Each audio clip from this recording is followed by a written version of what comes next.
जय माता दी। तो दोस्तों सर्दियाँ आ गई हैं, तो सर्दियों में चलिए आज गाजर का हलवा बनाते हैं। तो यहाँ पे देखिए पतीले में मैंने देसी घी डाल दिया था, और देसी घी जैसे ही गर्म हो जाएगा उस बाद ही हम ग्रेट करी हुई गाजर डाल देंगे और थोड़ी देर गाजर को पका देंगे थोड़ा सा सॉफ्ट होने तक के लिए।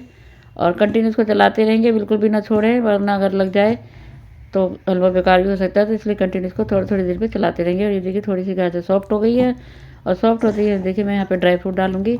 आप चाहे तो ड्राई फ्रूट थोड़ा कट करके वैसे डाल सकते हैं, लेकिन मैंने थोड़ा सा हल्का हल्का क्रश करके उस तरीके से डाला है। काजू बादाम पिस्ता सब डाल के इसको हमने चला दिया। आप चाहे और मेवा भी डाल सकते हैं। चलाने के बाद इसके बाद इसमें मैं चीनी डाल दूँगी। चीनी स्वाद अनुसार डालेंगे, आपको जितना मीठा पसंद है उतना डाल दीजिए।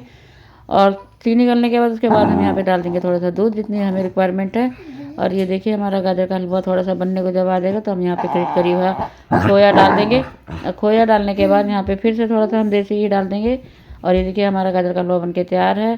ये रेडी टू ईट। एंड जय माता दी, बाय बाय।